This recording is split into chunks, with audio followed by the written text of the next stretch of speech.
Hey folks, happy Saturday morning rant. Here's what I want to talk about today as I drive through Harlem.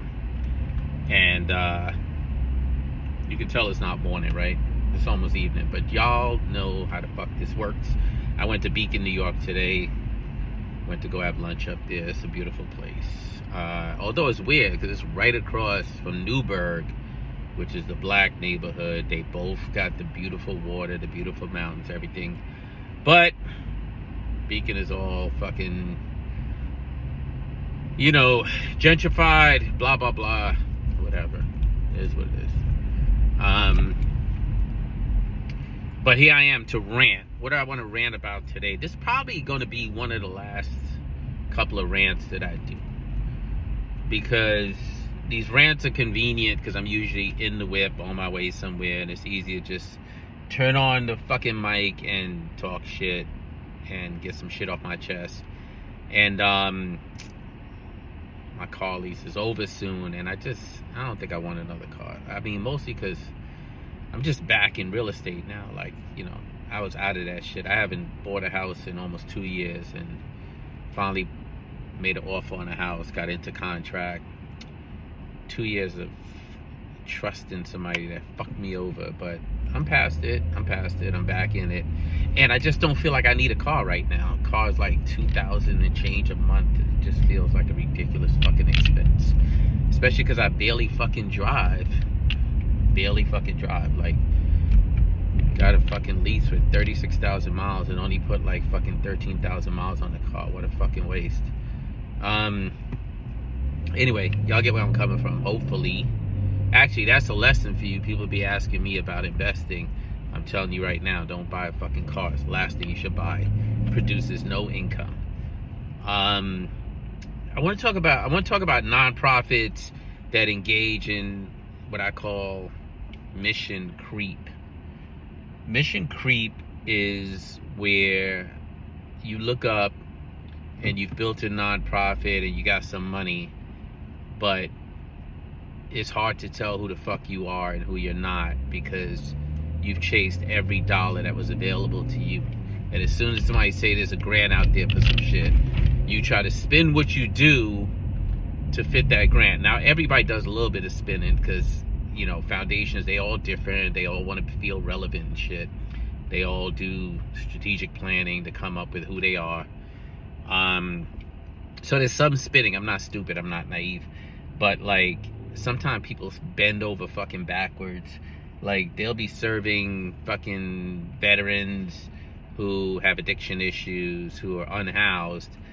And then next thing you know, like 3-4 years later, like, they serving disabled veterans and providing sports,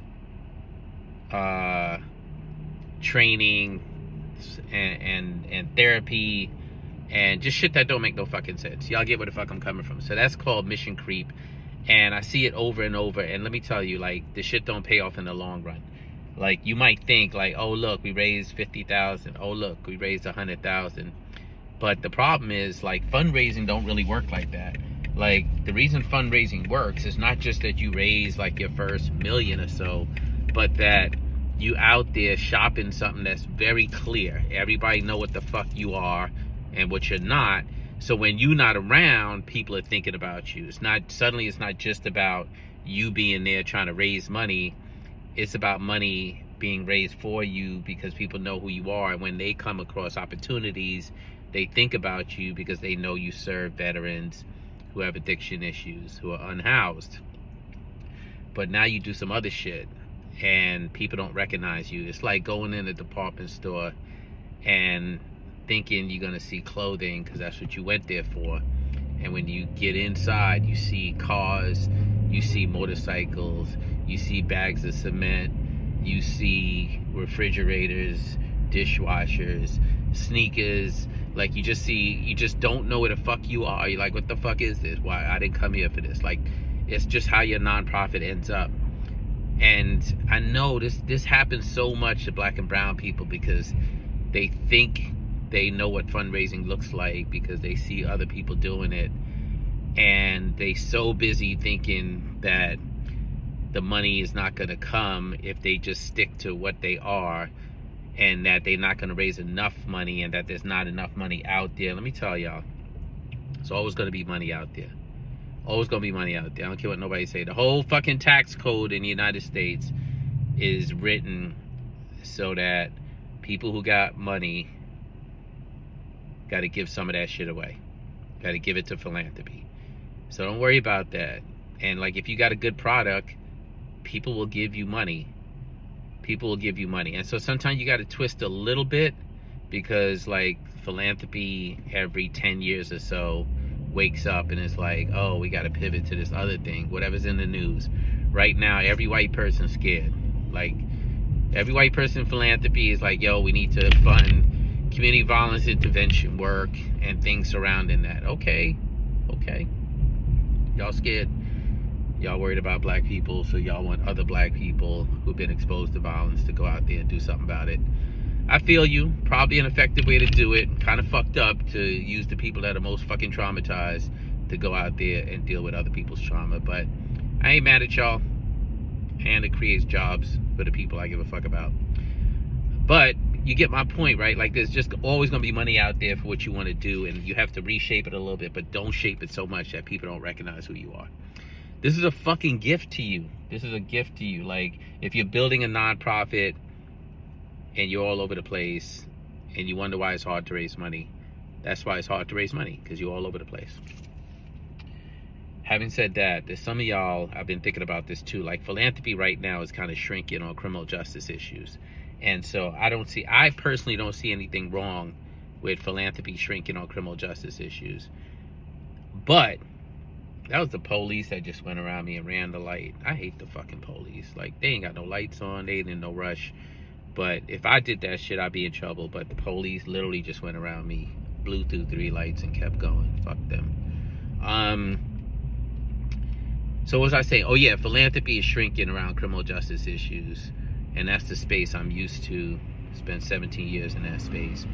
And I just hope that that means that organizations that shouldn't have been around in the first place, like Qatar and some of these other organizations, probably just go out of business. Because the truth is, there's organizations out here that just run by the wrong people for all the wrong reasons and shit. Like, literally sucking blood off of issues that they know don't affect them, they don't have any connection to, but they just figured out a way to pimp out black folks and our trauma to get money.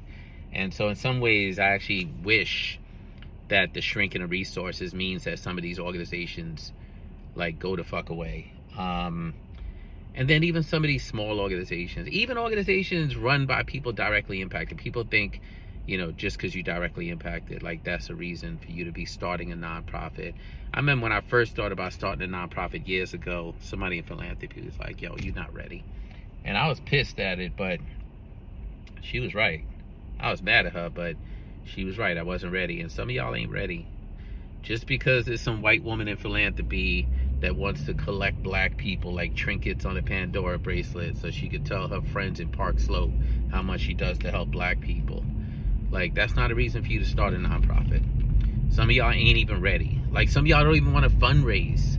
You don't even want to fundraise. Just because one person gave you a $200,000 grant because, like, you were willing to tell your sad story, that don't mean you ready to fundraise. Like, you probably ain't ready to fundraise, because that one grant ain't gonna get you to the finish line. Some of y'all don't even know what it means to fundraise. Some of y'all are, like, so fucking traumatized around money issues that you can't even go out there and ask people for money.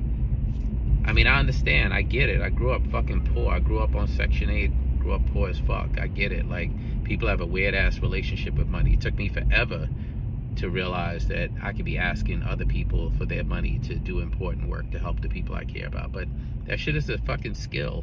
And it takes experience. And it takes a certain mindset. And if you ain't got that, stop starting nonprofits. Go start a project inside of somebody else's nonprofit. Or go get a job. I'm just saying. Because you could blow through $300,000-$400,000 and have no impact. And I've seen it. I haven't only seen it amongst people directly impacted. I literally seen it. I've seen it on a white dude who literally had mental health issues, raised like $4 million, blew through it, and ain't do nothing for nobody. And got away. And no one even asked him any questions. It was fucking crazy. It was like, one of the most in-my-face examples of fucking white privilege. Like, this dude was just running through money and not producing any fucking outcomes. And I swear to God, if it was a black person, like the way he ended that organization, a black person would have went to fucking prison. Would have went to prison. So I only got a couple of these left. I know I want to use one of these to talk about like my experience in nonprofit and my departure from nonprofit, but I think some of y'all know like there's like some legal restrictions on me talking about what the fuck I want to talk about. And all I'm going to say is y'all got to fill in the blanks. Think of who the fuck would have wanted me to get the fuck out of the way in nonprofit the most. Like, who's benefiting the most right now? Who's benefiting the most from me not being in nonprofit? Some of y'all know. I can't talk about it. I know some of y'all are like, damn, he don't never talk about that. I don't talk about that because there's legal restrictions on me talking about it. But I'm not going to wrap up these Saturday morning rants without just being really fucking clear about what the fuck happened. And y'all know I mention Gabriel Saya and Daniel Surratt all the time. But there's a host of people who played a role in this shit and who have benefited from it. And y'all just gonna have to fill in some of the blanks. Or pay for my lawyer. Maybe we do a GoFundMe and raise some money so I don't have to spend my money on this shit. But in the meantime, y'all know I've been taking the lessons I learned, sharing it with y'all. I've gotten less ranty lately because I really thought that as I wind down, like I could give y'all some jewels and some gifts. At Gem Trainers, as you know, we're the best at what we do. So you could just come hire us and quickly figure out how to do the kind of shit that you might be confused about. But that takes money, so that means you got to fundraise. It's a catch-22, huh? Anyway, that's all I got for y'all today. It is a beautiful Saturday evening in this beautiful, beautiful, beautiful city of Harlem. In the meantime, y'all be well. I'm gonna hook y'all up next week and maybe the week after, and then I think we wrap after that. I think that's when we done. All right, y'all. Peace.